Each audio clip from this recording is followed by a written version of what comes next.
இப்போ தான் நம்ம சேனலுக்கு நீங்கள் முதல் முறையாக வரீங்கன்னா தயவுசெய்து கீழே இருக்கிற ரெட் கலர் சப்ஸ்கிரைப் பட்டன் அழுத்தி சப்ஸ்கிரைப் பண்ணிக்கோங்க. கூடவே அந்த பெல் பட்டன் அழுத்தி ஆள்னு கொடுத்துக்கோங்க. அப்போ தான் நம்ம போடுற வீடியோ உங்களுக்கு தினமும் கிடைக்கும். சரி வாங்க இப்போ நம்ம வீடியோக்குள்ளே போகலாம்.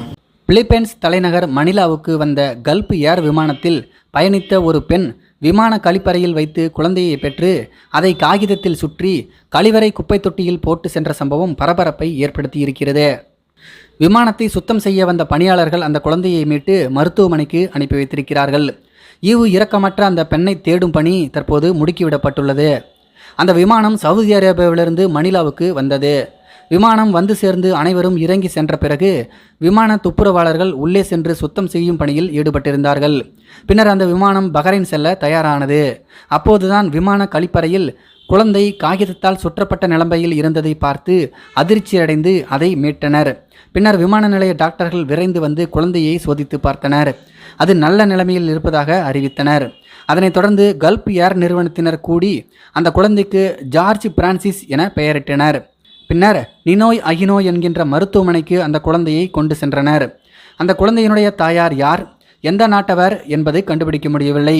அவரை பிடிக்க நடவடிக்கைகள் முடுக்கிவிடப்பட்டுள்ளன.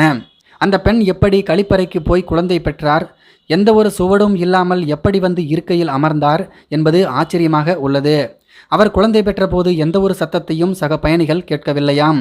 இந்த குழந்தை குறித்து டாக்டர் மரியா தெரசோ அகோரஸ் என்பவர் சொல்லும்போது குழந்தை நல்ல ஆரோக்கியத்துடன் இருப்பதாகவும் சரியான எடையுடன் இருப்பதாகவும் ரொம்பவே மகிழ்ச்சியாக இருப்பதாகவும் சொல்லியிருக்கிறார். மேலும் விமான நிலைய ஊழியர்கள் பல பேர் சேர்ந்து அந்த குழந்தைக்கு பெயரும் சூட்டியிருக்கிறார்கள். மேலும் அந்த குழந்தைக்கு விமான நிலைய ஊழியர்கள் பல பேர் போட்டி போட்டுக்கொண்டு புத்தாடைகளையும் வாங்கி குவித்து விட்டார்களாம். மேலும் கிளுகிழுப்பை போன்ற பொம்மைகளும் வாங்கி குழந்தையை ரசித்து வருகிறார்களாம். பாருங்க, பெத்தவ குப்பை தொட்டியில் போட்டு போயிட்டா யாரோ ஒருத்தங்க அந்த குழந்தைய ஆசையாக கொஞ்சறாங்க பாருங்க. இந்த உலகத்தில் கல் நெஞ்சம் படைச்ச தாய் இருக்கிற மாதிரியே நல்ல மனசு படைச்ச நிறைய பேர் இந்த நாட்டில் இருக்கதாங்க செய்கிறாங்க. இதை பற்றி உங்களுடைய கருத்துக்கள் என்ன அப்படிங்கிறது கீழே இருக்கிற கமெண்ட்ஸில் தெரியப்படுத்துங்க. மேலும் இது போன்ற வீடியோக்களை பார்க்க நம்முடைய சேனலை சப்ஸ்கிரைப் பண்ணிக்கோங்க. நன்றி, வணக்கம்.